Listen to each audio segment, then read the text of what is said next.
Hello, and welcome to Three Drinks, the show where we take one whiskey and serve it up three different ways. I'm Anton. I like old fashions. My name is Josh. I like Manhattans.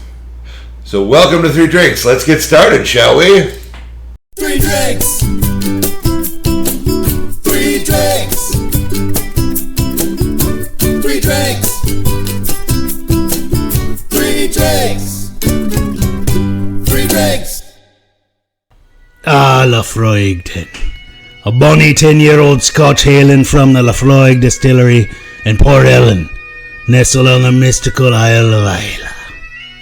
Laphroaig 10, it's a brazenly flavoured peaty Scotch, widely available in the markets of Scotland and far beyond.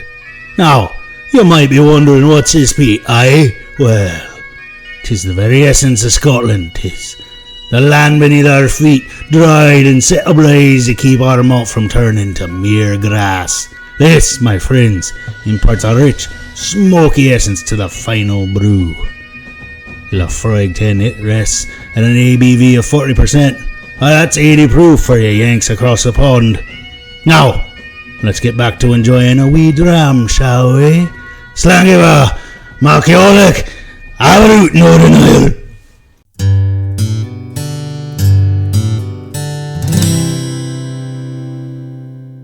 Okay! Again, we've managed to make another country satisfactorily pissed off at us. That's apparently the goal. When we started Three Drinks, the vision was to piss off as many countries. How can these Americans just absolutely upset everyone? So today on Three Drinks, we're going to be doing Laphroaig 10. Oh, yay! I've been looking forward to this one for a long time. So, neither of us are big into the Peaty Scotch category. Now, I will admit that my exposure to Peaty Scotch is fairly limited. Just because I don't have a hankering for it, so I haven't really explored the category that much. That is pretty much the trick. Like, not a big fan. I want to be a fan of Scotch because it sounds so cool. But it's just, I haven't found one, and it's always like, well, you just haven't found one you like. And like, maybe that's the case, but as it is right now, haven't found one that's really been like, wow, that's exactly what I'm looking for in something to sip. So Laphroaig specifically, the reason we picked this one is that it's particularly smoky. It's readily available pretty much anywhere, at least in the United States. True. It's fairly inexpensive, really. Yeah, in the grand scheme of things, for a 10-year-old Scotch, yeah, it's fairly inexpensive, readily available, and yeah, it really checks the boxes on the Isle of Scotch category. So, yeah.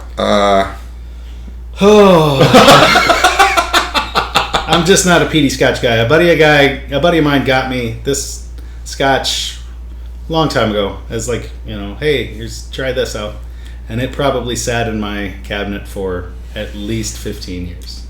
Yeah. I drank, it was a little bit at a time, but it was just like a tiny little bit. Yeah. Oh, yes. There it is. So getting all the classic Isla notes as far as the Band-Aids, the iodine. Yeah. It smells like kind of burnt rubber to me. It always smells like burnt rubber. For me, so one of the notes that I gave a friend that actually really enjoyed Laphroaig 10. Who is that? Who is that crazy person? Ooh. No, I'm kidding. So I told him the note, and I was like, chloroseptic. Like the throat spray that you spray when you got like a sore throat or something. Mom would spray in your mouth. And ever since then, he doesn't drink it anymore. You ruined it. You ruined it for him, poor guy. Because of the chloroseptic note. Yeah, it's just a lot of like burnt rubber for me. Yeah. All right. I'm going to go in.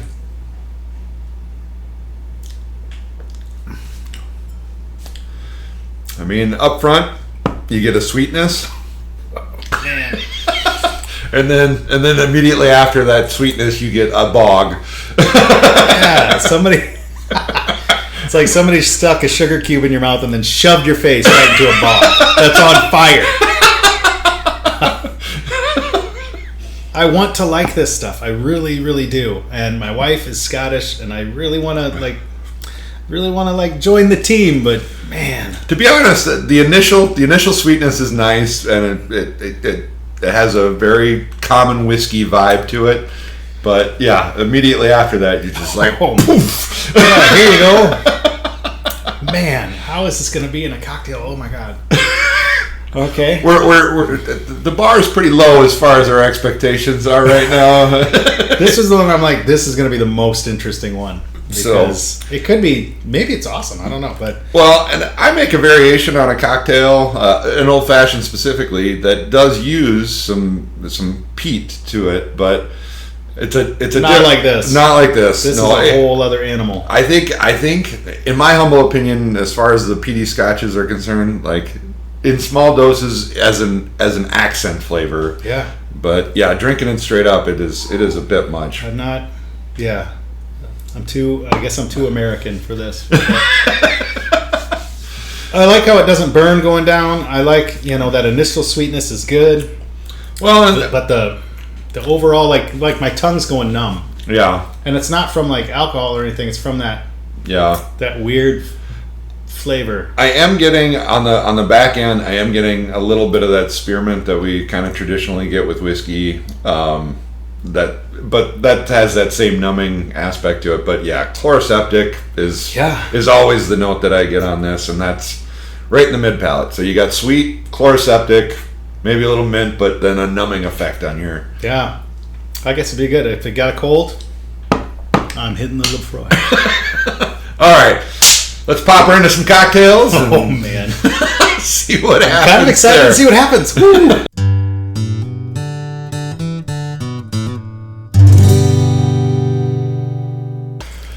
All right, welcome back. Of course, I just blew out everybody's ears, but you can't help it. It's hard for Anton to go, okay, we're back to it. All right, so we got the Laphroaig in our cocktails. One thing that Josh suggested in the last time we shot this, so that I just don't constantly just get a lemon on the nose and when I sniff the cocktail, was to hold off and put the orange peel in a little bit later. Yes. So, all right, let's nose her. Getting very medicinal. I mean, there's a bit more. Yeah. There's a bit more sweetness on the nose because of all the ingredients that can go into a standard old fashioned. But actually, I don't get a whole lot other than like medicine-y quality. Yeah. Like we were talking as we were making our cocktails. We had a couple of big swigs of water, and that tamped down any other. Anything else that was going on with the Laphroaig, but it totally, I don't know if any of you have ever had Ambisol, where you've had a tooth problem and you put it on your or gum canker sore. or canker sore or something, you use Ambisol. It is that exact taste. Yeah. It is not something you seek. I'm not going to say it's something pleasant, really. I don't remember enjoying that as a kid. And you're getting that kind of medicine-y smell. Yeah, so this aroma, I should say. This reminds me so much of a lemon-flavored cough drop. Now that I squeeze the lemon on there, So it's got the medicine in it. Yeah. There's not much else going on other than that. Okay, I'm gonna Kind of medicine sip mine.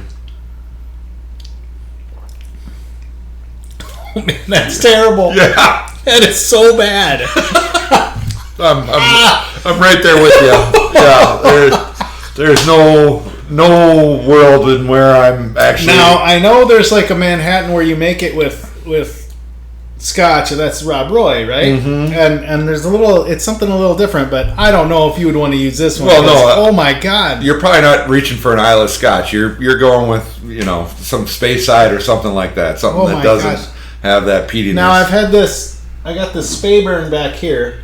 Yeah. Single malt. I've had a Rob Roy with that, and it's not what I prefer, but it was okay. But just trying basically to get rid of it. But yeah, that is so terrible. No, it's the only thing you're getting is those just heavy smoke notes of peat and chloroseptic. I'm drinking a cough drop right now, which is not a pleasant experience. It overtakes the entire everything else. Like the bitters, there's no bitters. There's no vermouth. It's just like watery Scotch. Peaty Scotch, and Oof. That's not. Man, it's so terrible. It's As we go back in for another so sip. bad. Well, I gotta do diligence, man. Gotta do my due diligence. So this is probably the first time on 3 Drinks, and maybe the last time, depending upon if we do another Islay Scotch. But I will not be finishing this cocktail. No, it's it's so bad. I can appreciate people liking this for what it is, sipping. But man, I don't know if there's any other kind of cocktails that this kind of Scotch goes into. What could it go in? No, so What could it go with? It has So- to have something strong with it to like I kind said, of compete. I do make a variation on an old fashioned that has chocolate and cherry spice bitters, the Woodford Reserve cherries and chocolate bitters, and I have a different bottle of Islay Scotch, but I will put like a bar spoon of the Peaty Scotch in there, and actually it's a really lovely accent. Yeah, that's But- what you'd have to do with something like this. So as far as any of the Islay Scotches, again, exposure very limited, because I don't want to spend $60-$70 on a bottle to have just an awful experience. Or it just sits there forever. You never finish it. Yeah, exactly. So I try to steer clear of them for the most part. But hey, if anybody has any suggestions on a proper Islay Scotch that has a different, less medicinal profile on the smoky stuff, I would love to hear about it. But yeah, it's not pleasant. Oh, it's not good at all. That's like, I don't know, tasting an old football or something. Some kids use Tonka tires or something. It's just terrible. Not good. So Don't do it. Anyway, in conclusion, yeah, neither one of us are reaching for this. And you know what? I knew it was going to happen, but I was hopeful. I was really hopeful. No. Nope. But thanks for joining us on 3 Drinks. Yeah, here's to a better episode or a better I'll have whiskey to pick next a different time. whiskey. Hey, this is why we do this. This is why we do what we do. So cheers to y'all out there in YouTube land, and like and subscribe as much as you can. And we'll see you next time on 3 Drinks.